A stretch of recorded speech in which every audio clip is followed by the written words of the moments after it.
Hi, my name is Stevie and I like to write songs. Thanks for checking out my tribute to Joe Satriani. If you enjoyed it, please like and subscribe.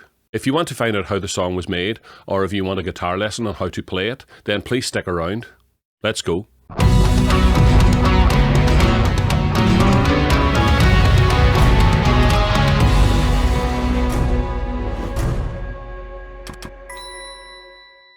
Joe Satriani was one of my favourite guitar players as a teenager growing up. He's got an amazing technical ability on the guitar, but more importantly, he's got a fantastic instinct for melodic storytelling. He uses pop music forms and structures in a very clever way that makes his music not sound like a shred fest, but sound like a progressive journey, where the sound of his guitar is the voice that takes us on that journey. Let's break down all the individual elements that went into this song. I use Reaper to record my tracks. Let's look at each track individually. We can see here we have drums, bass, we have 2 keyboards, we have a few guitars, a clean guitar, 2 rhythm guitars, and 2 solo guitars. So there's not a lot going on here.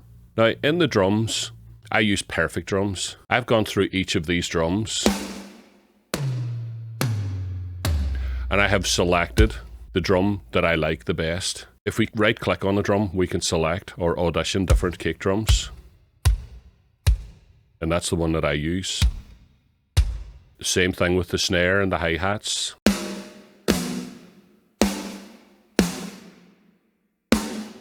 So there are all these different drums that we can use.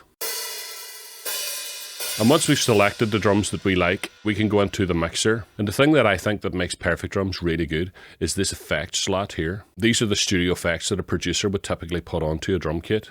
And we can just add them here. And we don't have to do any tweaking at all with it because the amount that we want is all we have to choose. And if we like it, we can crank it. And if we don't, we can pull it back. And there's also built-in reverb. So there's basically everything that you could want for a polished, finished drum track in Perfect Drums. But I take it one step further. In the mixer here, I output each of the tracks to their own separate tracks within Reaper. So down in the mixing desk then, we have the kick drum on its own separate track. And it's got some EQ on it.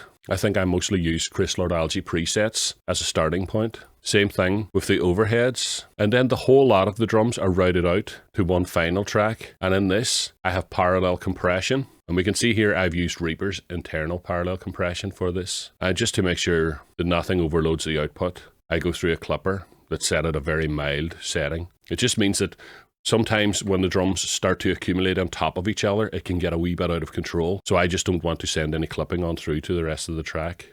With bass guitar, I use Helix Native, and I've set the bass guitar up on 2 parallel tracks. One track is just a DI'd guitar with some compression on it. The other track has compression, an amp, some EQs, just to get the sound that I want. And then I have an option here to add modulation or distortion if I want, but I haven't added them on this track. And then a quite important thing about the bass guitar is that I use a plugin called Trackspacer. Now we can see down here on the kick drum that it's routed out to the bass. If we have a look at that, we can see that it's routed out on channel 3 and 4. This is the sidechain channel that we're using to control Trackspacer. So on Trackspacer, the sidechain of the kick drum comes in on 3 and 4. Every time the kick drum hits, it dips the volume of the bass guitar ever so slightly, just on the frequencies that it needs to. If we listen to just the bass guitar, we can see the kick drum coming in.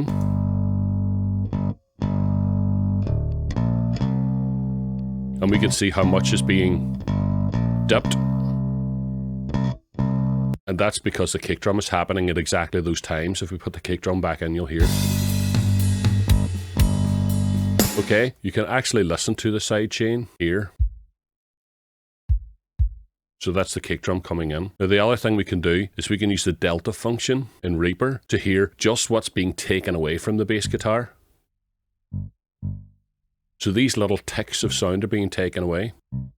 That's quite important because it means that we can have our bass guitar and our kick drum quite loud in the mix, but they don't accumulate together and cause a problem in the low end. For the keyboards, I'm using Contact Player, and I've got Colossus strings. This is a very old Rampler, but I've been using it for a very long time, and I haven't found a reason to change it yet. So the strings sound like this.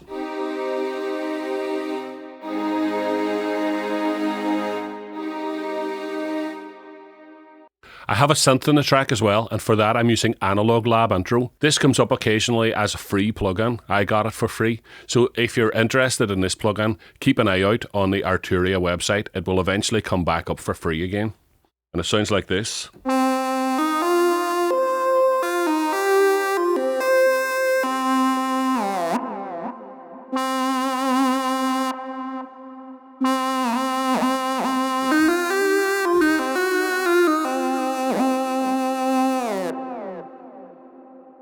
There are 3 different guitar sounds on the track, and they're all using the Archetype Patrici plugin by Neural DSP. The first one is a sort of clean bluesy sound, and I think I found this preset called Pushed, and I started editing from there. Let's hear what it sounds like. So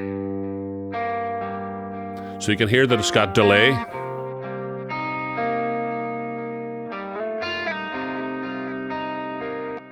But it's just that bluesy edge of breakup type sound. Then as the song gets heavier, I put in heavy rhythm guitars. And for this one, I found a patch called Captain Crunch. I didn't want to use my normal heavy metal rhythm guitar sounds because I thought they were a bit overwhelming in this track because I wanted to keep more of a bluesy sound. So we've got a crunchy rhythm guitar sound happening.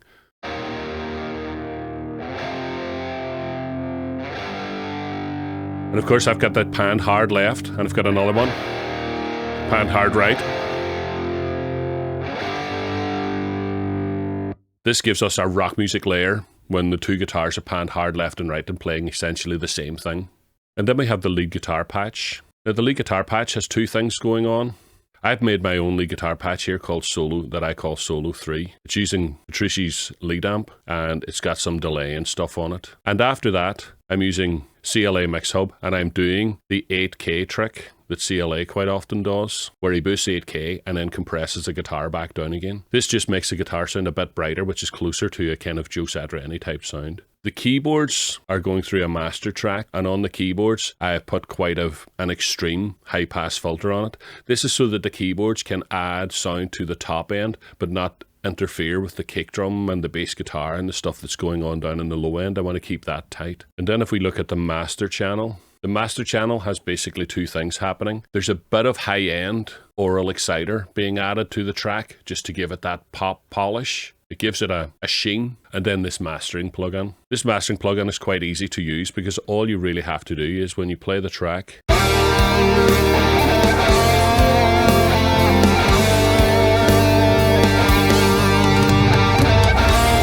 is make sure that your level, which is set here, is averaging around 7 minus 7 dB. So on this plugin I haven't done a lot. I have left the parallel compression here at 93%, which is the default. I haven't done anything with the EQs. I've added a bit of mono maker here, which deletes the side information below 100 Hz, which keeps the bottom end a wee bit clean and more controlled. And then I've added some stereo enhancement. So it's a very simple setup. Let's listen to some of the parts in isolation. So we got the drums.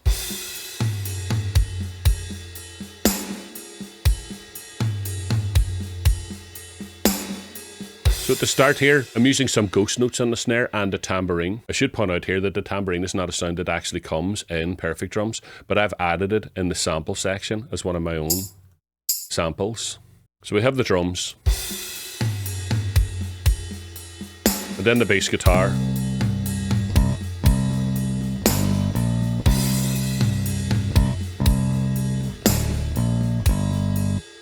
And then we have this bluesy clean guitar.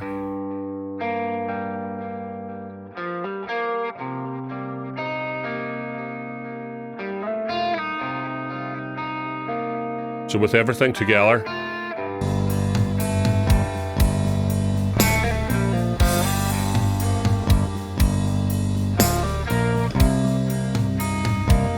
then in the second section, let's listen to that. The drums start playing slightly heavier.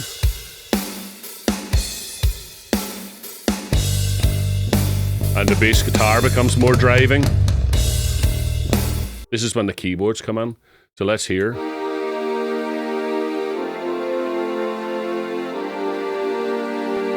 The strings are just doing the chords of the song, and the synth is playing an arpeggio on top of it.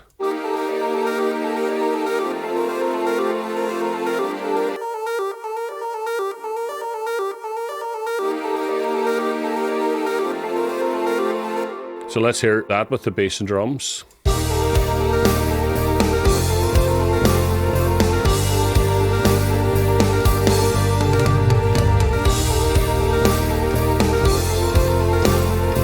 And with the rhythm guitars.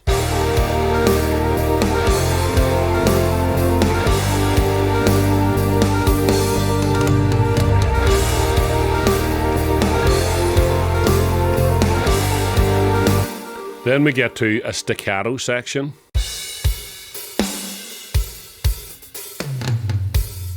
So the drums move to like a half-time feel, and the bass and rhythm guitars are playing the same thing.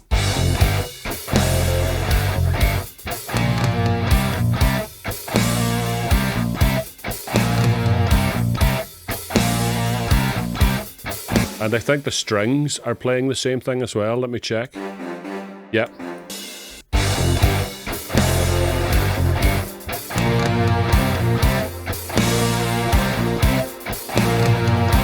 Then it goes back to section 2, and then it goes back to section 1, and that's the song. Very simple, but that's it. Let's look at the rhythm guitars first. The song is in A minor, but I have the guitar tuned down a whole step, so it sounds like G minor. So I start on an A minor.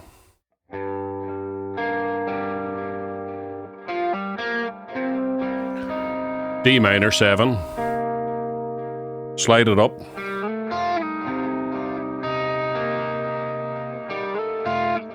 And down to A add 9, and this wee turnaround.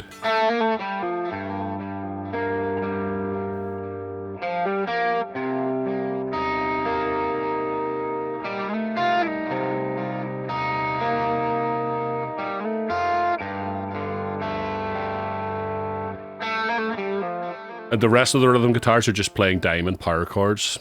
Now, in the guitar solo at the start, when the rhythm guitar is being introduced, I do some volume swells on the guitar. This just means playing a note and swelling up a volume.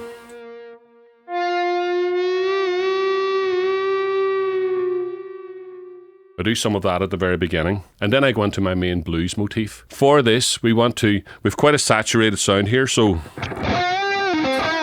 we don't want that for the blues thing. We want to keep the volume quite low.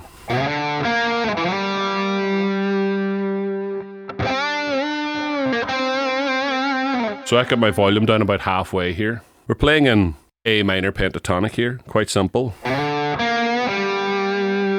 When we play the C note, do a slight quarter note bend. Okay. And then we bend, release, and bend again.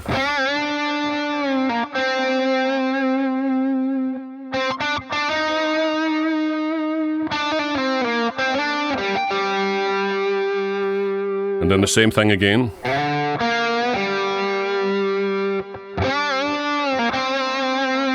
And this time, instead of holding that note, I do a... Okay.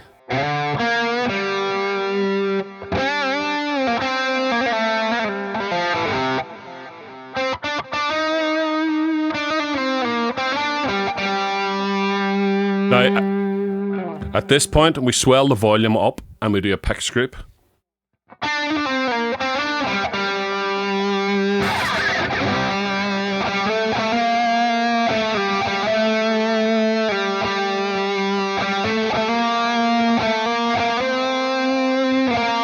And 2 triplets.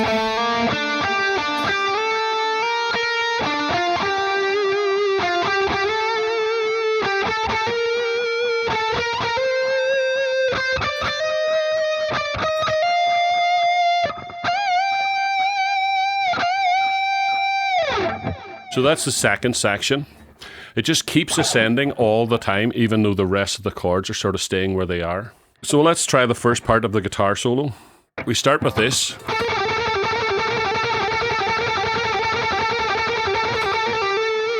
So it's just over and over again.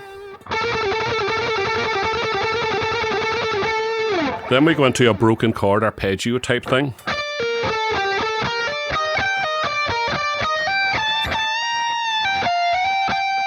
Okay.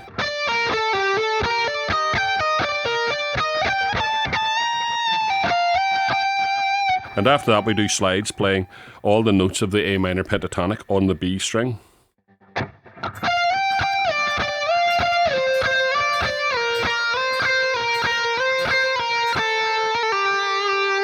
And then a simple sweep pick. So we pull off on the first one, and all the rest of them are upstrokes.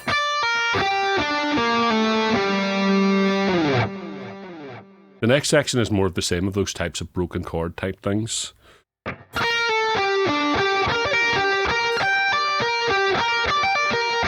Okay, slower than that.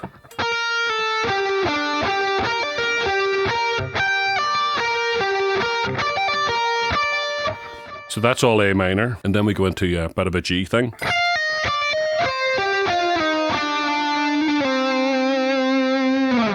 And then we do something I associate probably a wee bit more with Steve Vai than Joe Satriani. We slide up, and then slide down, slide up, slide down.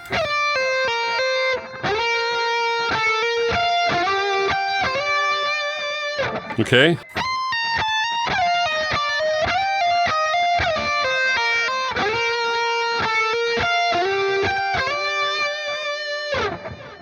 So this bit is very Joe Satriani now. So we go, okay.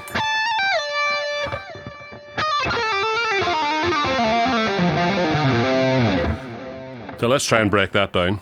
So we start off sliding straight down to here. Then we do this scale.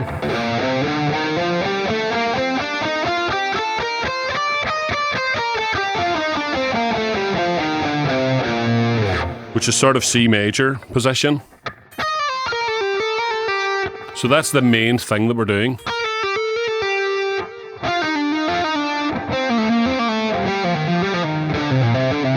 Okay, we start off.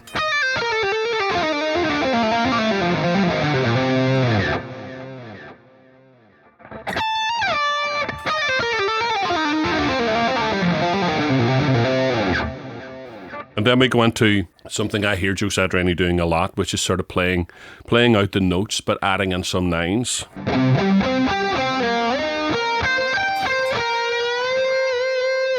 Let's hear that again.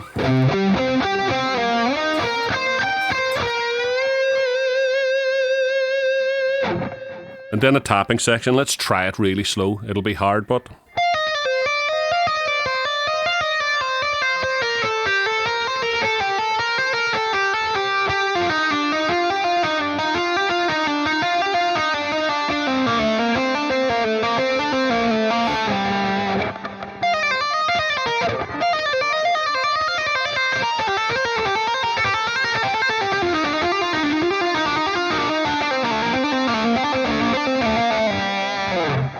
Okay, sometimes when you're doing this type of thing, it helps to have something muting up here. I forgot to set it up, so that's why some of these things, some of the open strings are ringing out. But if you were recording it, you can set that up, some kind of mute up here.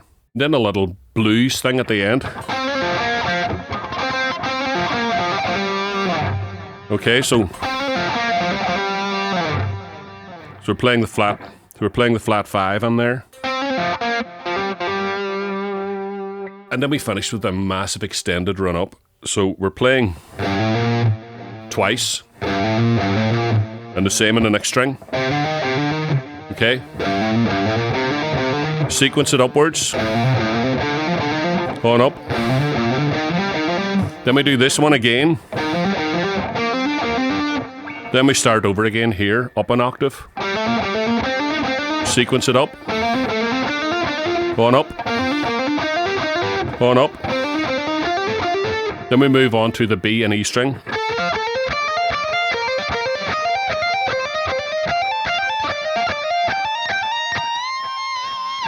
So closer to the speed. I should mention there's a bit of palm muting there as well on the lower strings.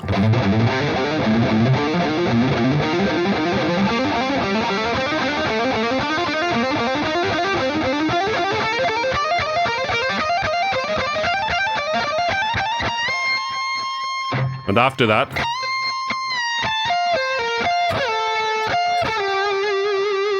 and that brings us back into the B section again. And that's all the same. And at the very end, when we go back to the blues part, remember to turn your volume down again.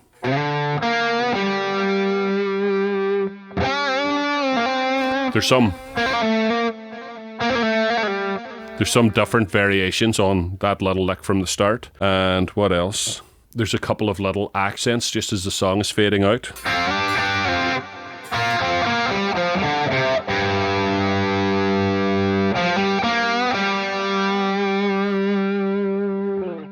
That's pretty much it. I'm going to put a version of the song up now at this point in the video with the tab so that if you want to, you can play along with it. So here it is.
Thanks guys for taking the time today to check out my Joe Satriani tribute. If you find what I do useful, please like and subscribe, hit the bell icon, help my channel to grow. It would mean a lot to me. And definitely get a listen to Joe Satriani. It will help your melodic sense no end as a guitar player.